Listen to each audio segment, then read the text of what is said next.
नमस्कार दोस्तों, आपका स्वागत है आपके अपने YouTube channel Vidhi judicial academy में। मेरा नाम है Vijendra Verma and I am the director founder of the Vidhi judicial academy.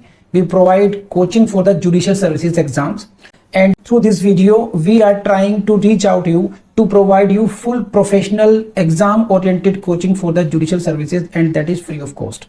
We are going to provide you the entire foundation course including all the books, including all the details, whether it is required for the prelims or mains or for the guidance for the interview. So now अब हम करते हैं, this is what section 37 and this was earlier section 41 CRPC. So this is section 37 BNSS और ये हुआ section, ये था पहले सेक्शन 41C CRPC का। Very very important for prelims and you can also write only important for your prelims. This is not at all important for your mains. Designated police officer बहुत quickly निकलते हैं, इसमें कुछ है भी नहीं ज्यादा। The state government shall establish a police control room. तो पुलिस कंट्रोल रूम का एस्टेब्लिशमेंट कौन करेगा? स्टेट गवर्नमेंट करेगी। Write down for prelims in every district and it's eight the state level. कहां कहां करेगी? जिला स्तर पर करेगी, राज्य स्तर पर करेगी। तो यहां से प्रीलिम्स के क्वेश्चन बनते हैं। Which section deals with what? Which section deals with the establishment of the police control room? कौन सी धारा पुलिस कंट्रोल रूम के एस्टेब्लिशमेंट की बात करती है? नंबर 1। नंबर 2, किस लेवल पर पुलिस कंट्रोल रूम स्टैब्लिश होने चाहिए? At the district level, option A. Option B, at the state level. Option C, both. And लिखा हुआ है यहाँ पर, ये in every district and every state level पर होना चाहिए। तो कर लेंगे आप लोग अभी ये। तो पुलिस कंट्रोल रूम कौन और कौन स्टैब्लिश करेगा? थर्ड पॉइंट क्या है? राज्य सरकार करेगी, स्टेट गवर्नमेंट करेगी। तो ये हो गया आपका ए पॉइंट। आई डोंट नो, मैंने आपसे डिस्कस किया नहीं किया, लेकिन जो अभी जो प्रेसिडेंट बने, कौन बने बताइए? यूएसए के प्रेसिडेंट कौन बने? Mister Donald Trump. Donald Trump की एज मालूम है कितनी है अभी? 78 years. Can you believe? 78 years old man. लगातार इतने फियर्सली उन्हें इलेक्शन कंटेस्ट किए हैं and now he is the president of USA. तो मैं क्यों कह रहा हूं आप लोगों से, थोड़ा सा इंस्पिरेशन हम कहीं से भी ले सकते हैं। 78 साल का इंसान, जब पता है कि पता नहीं कब किस दिन जो है प्राण छूट जाए, उसके अंदर इतनी अपने जीवन को और अच्छा करने के लिए एक जिज्ञासा हो सकती है। तो जो 20 25 25 26 27 28 साल की, 24 25 साल इसकी ब्रैकेट में है, उनकी उनका जो एनर्जी लेवल वो क्या होना चाहिए, ये आपको देखना होगा। आज आप अभी क्लास ले रहे हैं तब, या बाद में वीडियो के रूप में देख रहे हैं तब, आपको अंदाजा लगना चाहिए कि आप किस लेवल पर हो। एक 78 ईयर्स का इंसान प्रेसिडेंट बनेगा और दुनिया भर के काम करेगा, मेहनत करेगा। और भी हमारे यहाँ ये मोदी साहब तो नहीं है क्या? चलिए इनके तो घर की बात मान लेंगे आप, लेकिन 78 ईयर्स इज बिग एज नहीं। चलिए बी आ जाइए अभी। पॉइंट क्या? डेजिग्नेट ए पुलिस ऑफिसर। कहां पर? इन every district and in every police station. एक पुलिस ऑफिसर को डेजिग्नेट करना पड़ेगा। किस लिए करना पड़ेगा? Who shall be responsible for maintaining the information about the names and addresses of the person arrested and about the nature of the offences with which charged. बस। एक पुलिस ऑफिसर को डेजिग्नेट करना पड़ेगा, जिसकी ये ड्यूटी होगी, जिसका उत्तरदायित्व यही होगा कि वो जितने भी व्यक्ति हैं, पर्सन अरेस्टेड हैं, जिनको भी गिरफ्तार किया गया है, उनका वो डेटा मेंटेन करेगा। उनके नाम लिखेगा, उनके एड्रेस लिखे, और nature of the offence with which charge, जो उन पर आरोप क्या लगा, उन पे कौन से अपराध का आरोप लगा। मर्डर्स की लिस्ट अलग से बना लीजिए, रेपिस्ट की लिस्ट अलग से बना लीजिए, चोरों की, स्नैचर्स की अलग से लिस्ट बन जाएगी। तो उसको मेंटेन करना, उस इंफॉर्मेशन को। तो उसको देखिए यहाँ पे क्या शब्द लिखा हुआ है? डेजिग्नेट ए पुलिस ऑफिसर। डेजिग्नेट, यहां पे ये नहीं लिखा कि अपॉइंटेड ए पुलिस ऑफिसर। तो जो ऑलरेडी पुलिस ऑफिसर है उसको डेजिग्नेट कर दे कि भाई आप ये काम करोगे, आप इन एडिशन या ओनली ये करोगे आप। तो एक व्यक्ति की एक व्यक्ति की ड्यूटी लगा देगी उस डेटा को मेंटेन करने के लिए। अब क्वेश्चन प्रीलिम्स में आपको सेक्शन नंबर से पूछ लेंगे या फिर इस लाइन से पूछेंगे जो मैं आपको समझा रहा हूं कि उसका रैंक क्या होना चाहिए। What should be the rank, ये रहा आपके सामने, please see the board. This is note below the rank of assistant sub inspector of police, ASI। ASI के नीचे के रैंक का नहीं होगा। तो इसके नीचे कौन रैंक आते हैं, हेड कांस्टेबल आता है उसके, या फिर कांस्टेबल। तो he should not be A constable, he should not be A head constable. और मुनीत गौर ने कहा है सर इसको मुंशी भी बोल सकते हैं क्या, काम मुंशीगिरी का है तो बोल सकते हैं, उसको काम मुंशी का ही दिया जा रहा है। तो ASI साहब हो गए। तो इस रैंक से यहाँ से क्वेश्चन आएगा, राइट डाउन बिफोर प्रीलिम्स, बस। और आगे क्या है पढ़ लेते हैं, क्वेश्चन तो आएगा नहीं, यहाँ से पढ़ लेते हैं। जो रिकॉर्ड है, जो इन्फॉर्मेशन है, विच शैल बी प्रोमिनेंटली डिस्प्लेड, उस इंफॉर्मेशन को डिस्प्ले किया जाएगा कहां पर, in any manner including in digital mode in every police station and eight the district headquarters. उस इंफॉर्मेशन को देखो, ये एक सिग्निफिकेंस समझिए, ये ट्रांसपेरेंसी मेंटेन करता है किस बात से, कि that data name, address, offence, ये जो इंफॉर्मेशन है ये डिस्प्ले की जाएगी। कहां डिस्प्ले की जाएगी, कि आप करेंगे पुलिस स्टेशन में और डिस्ट्रिक्ट हेडक्वार्टर में।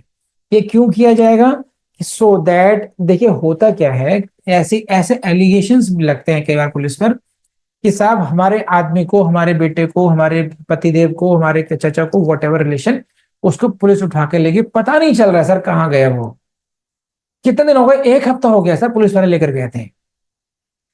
तो अब पुलिस वालों को कम से कम जिन लोगों को वो ऑफिशियली अरेस्ट कर रहे हैं उनको उनका नाम डिस्प्ले करना पड़ेगा, उनकी लायबिलिटी बनती है, कल को उनकी हेल्थ का भी ध्यान रखना पड़ेगा उनको। तो फॉर ऑल दोज रीजंस ये उनको डेटा मेंटेन करना चाहिए, और मेंटेन ही नहीं करना है, उसको डिस्प्ले भी करना पड़ेगा कि कल को मैनिपुलेशन नहीं हो सकती उसमें।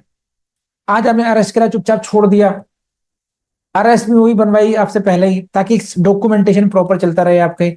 और इसमें क्या खास बात कर दी गई इन्होंने, इस इंफॉर्मेशन को जो डिस्प्ले है वो कैसे करना पड़ेगा, including in digital mode, digital mode में भी डिस्प्ले करना होगा।